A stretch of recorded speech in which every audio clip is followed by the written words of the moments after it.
Bonjour et bienvenue sur la chaîne Sensid. Donc dans cette vidéo, je vais vous parler du chakra 5, du chakra de la gorge. Donc le chakra 5 est relié au corps causal. Il est en liaison avec la thyroïde et la parathyroïde. Donc la parathyroïde s'occupe du développement du squelette et des organes intérieurs. Il régularise ainsi le métabolisme. Donc pour revenir au chakra 5, le chakra de la gorge, s'il ne fonctionne pas bien, il faut que vous sachiez qu'il gouverne les poumons, les bronches, l'œsophage, l'appareil vocal, le cou, la nuque, la mâchoire, également la connaissance, la compréhension de la nature. C'est le chakra du verbe au final. Il permet d'exprimer l'amour du chakra du cœur. Un blocage de ce chakra engendre une dissociation entre la tête et le corps. C'est-à-dire, on va agir sans réfléchir, on va refouler nos émotions, on ne sait plus exprimer ses sentiments. Et une ouverture de ce chakra permet d'aller vers l'autre. Le dialogue coule sans crainte et on sait évacuer ses émotions par le verbe. Donc, je vais vous présenter l'angélite. Donc, les tarologues qui travaillent avec les anges peuvent en mettre une avec leur tarot, car on dit qu'elle nous relie avec le royaume des anges. Cette pierre se transforme si elle absorbe l'eau qui est présente dans l'atmosphère. Et si donc elle absorbe cette eau, elle deviendra un guispe. Donc l'angélite, à éviter de mettre dans un endroit humide. Pour la nettoyer, vous pouvez la laver à l'eau, mais ensuite vous l'essuyez avec un chiffon sec et doux. Donc l'angélite est très bonne pour les inflammations de la gorge. Elle va réactiver le thymus. Sur le chakra de base, elle corrige les déficiences d'hémoglobine et elle accentue également la communication télépathique.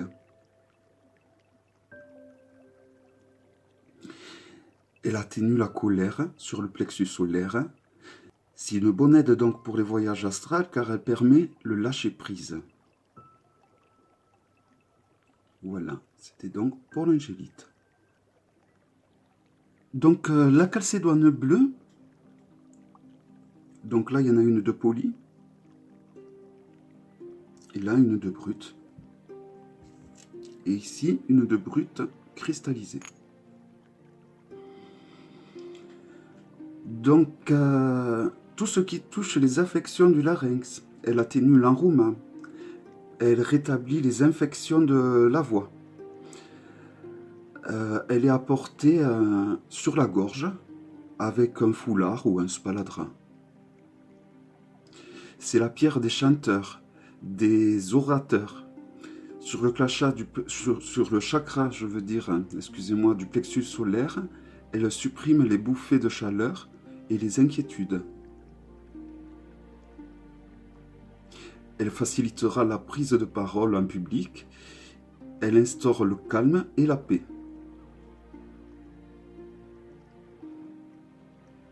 Elle est excellente pour le développement mental des enfants, particulièrement pour ceux qui bégayent. Donc en général, quand je veux réénergiser le chakra de la gorge et que je ne sais pas vraiment ce qu'a la personne comme maladie, j'utilise la calcédoine bleue car c'est la pierre qui touche un plus large spectre, je trouve, au niveau de la gorge. Voilà. Donc la cyanite.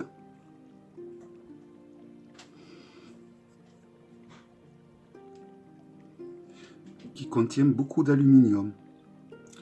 La présence d'aluminium en fait un atout pour ceux qui souffrent de problèmes psychiques et qui entraînent un retard ou un dérèglement psychologique. Elle est efficace pour tous ceux qui traversent une période difficile et qui génèrent des comportements inadaptés. Elle est efficace également contre les insomnies et elle permet de mieux comprendre notre propre stratégie comportementale et donc de les modifier ici et maintenant. Et donc elle nous permet d'avoir un comportement adapté en fonction des situations. Donc toutes les pierres que je vous présente, vous pouvez les mettre avec un tarot pour l'énergiser, si vous utilisez beaucoup de tarots et que vous ne pouvez pas donc déposer votre énergie sur tous les tarots que vous avez. Donc le larimar, pierre qu'on trouve, il me semble, de plus en plus. Elle contient beaucoup de sodium et de calcium. Elle est efficace pour les problèmes cartilagineux. Elle apporte la sérénité et l'amour dans son environnement. Sur le troisième œil, après avoir fait plusieurs méditations, elle permet de voir les chaînes que l'on s'est soi-même imposées. Elle stimule tous les chakras supérieurs, du cœur au coronal. Sur le troisième œil, accompagné d'un cristal de roche dans la main droite, pointe de cristal de roche vers l'extérieur, on pourra purifier notre enveloppe éthérique des formes de pensée, des entités qui ont pu s'y accrocher. Donc voilà pour le larimar. Donc le saphir bleu que voici, et je vais vous parler également du saphir étoilé. Donc on appellera étoilé, c'est la présence du rutile qui donne cette impression qu'il y a une étoile à l'intérieur. Ça fait pas vraiment une étoile, ça fait en fait un point en plein milieu qui brille. Donc vous voyez là, il y a une très grosse étoile. Donc c'est exactement les mêmes propriétés. Le fait qu'il soit étoilé va juste amplifier le pouvoir du saphir. Donc en général, elles sont comme ceci. Donc elle est excellente pour tous les problèmes de peau, les ongles, les cheveux. Pour ça, il est intéressant de faire une eau de saphir. Donc c'est-à-dire que vous laissez votre saphir dans un verre d'eau au moins 7 jours et vous utilisez cette eau, donc sur vos cheveux. Je ne l'ai jamais fait au niveau des cheveux. Par contre, je l'ai fait pour les éruptions cutanées et effectivement, principalement par exemple pour les dermites, ça l'a fait disparaître au bout de 2 ou 3 séances. Pour cela, on utilise soit de l'eau chargée en saphir, comme je vous ai expliqué, en la laissant charger 7 jours dans un verre d'eau, ou alors vous mettez de votre propre salive sur le saphir et vous frottez à l'endroit où vous avez des problèmes de peau. Moi, je fais souvent des ronds dans le sens des aiguilles d'une montre. Elle est très bonne également quand on a mal à l'estomac. Il m'est eu arrivé à cause d'autres médicaments d'avoir mal à l'estomac. Et pareil, au niveau du ventre, on fait des ronds comme ça et ça soulage. Elle atténue les hémorragies, les sudations excessives, les coliques, les rhumatismes, les crises de gouttes. Sur le troisième œil, elle réduira la fièvre. Elle fortifie les yeux avec une calcédoine, même sans calcédoine, j'ai envie de vous dire, car ça m'est déjà arrivé, lorsqu'on a les yeux un petit peu fatigués, qui nous pleurent, de juste poser le saphir sur l'œil et effectivement, on a l'œil qui redevient blanc s'il était rouge. Et on sent que ça nous fait vraiment beaucoup de bien.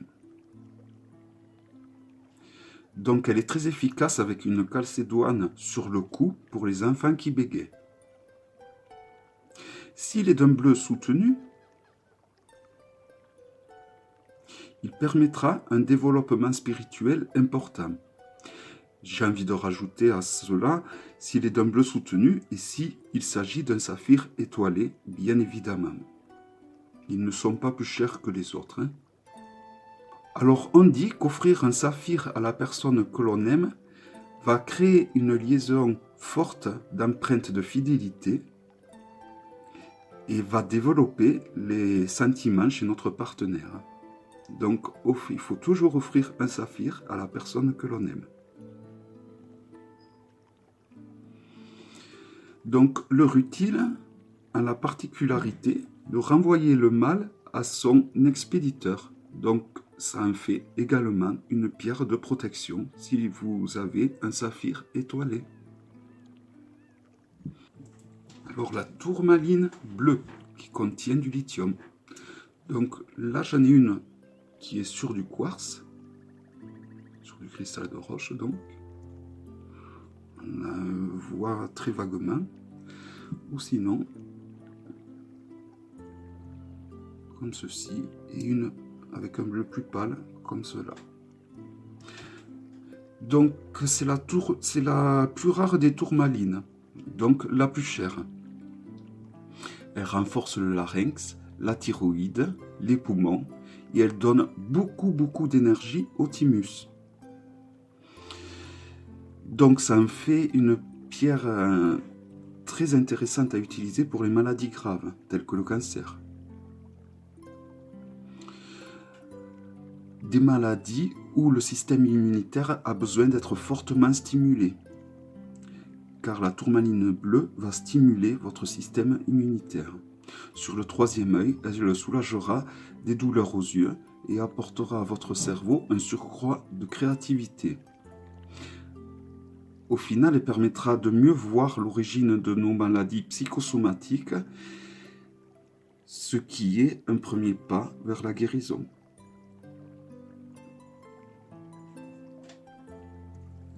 Donc la turquoise, ceci est une turquoise du Tibet, donc elle a les mêmes particularités que les turquoises normales, j'ai envie de dire, sauf que celle-ci, on va dire que elle est plus spirituelle, donc elle conviendra tout à fait au niveau du troisième œil également, au niveau du chakra 6.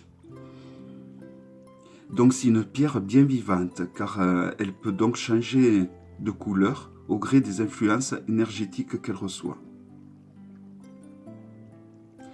Donc, pour ce qui est de la turquoise du Tibet,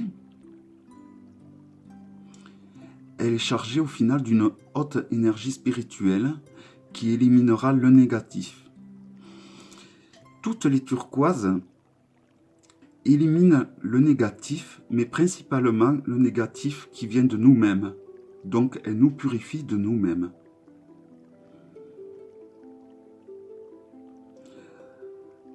C'était une pierre de divination dans les temps anciens. Sur le chakra de la gorge, elle est bonne donc contre toutes les affections de la gorge, voies respiratoires, infections bactériennes, grâce à sa teneur en cuivre. Sur le cœur, en activant l'oxygénation du sang, elle luttera contre l'empoisonnement. Elle était déjà utilisée au temps du Moyen-Âge ou de l'Antiquité pour cette particularité. La majorité des turquoises, afin de les stabiliser, est trempée dans un bain de résine. Cela n'affecte pas du tout leurs propriétés. Beaucoup de turquoises aussi sont des fausses et sont des oolites teintées. Dans les oolites, je ne suis pas trop sûr de la prononciation. Je n'ai pas de pierre pour vous les montrer. Ben, c'est exactement comme celle que vous voyez, mais blanche. Donc, elle a des nervures et elle est toute blanche. Donc, ils prennent ce genre de pierre, car elle est beaucoup moins chère que la turquoise, pour en faire des turquoises. Principalement, donc, des turquoises du Tibet. Je voulais vous parler également des célestines. Donc, elle est recommandée pour la gorge, car elle accélère la régénération des tissus. Elle donnera de la vigueur à notre façon de communiquer.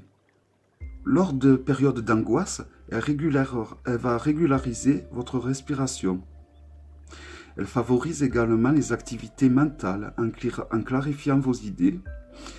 Et également, elle favorise les sorties du corps, donc les voyages astraux. Si vous avez une sinusite, il vous faut la porter un quart d'heure au niveau du troisième œil. Donc ensuite, l'aigue marine. Donc là, j'en ai une de brute. et une de cristallisée qui là est un petit peu plus chère. Donc sa particularité principale va être de fluidifier. Donc fluidifier le sang. Elle est également très bien dans toutes les affections qui touchent les cordes vocales et les voies respiratoires, particulièrement les angines et les bronchites. On dit que l'aigle marine est efficace contre les douleurs dentaires, comme l'ambre, mais je ne l'ai jamais essayé, contrairement à l'ambre. Elle facilite la communication. Proche des oreilles, elle va accentuer l'écoute. Et sur le chakra du cœur, elle atténuera les risques d'infarctus de la myocarde. Sur la nuque, elle favorise le repos.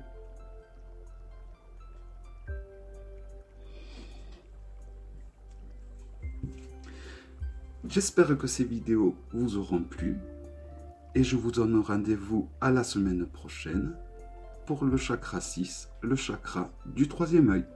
Merci, au revoir.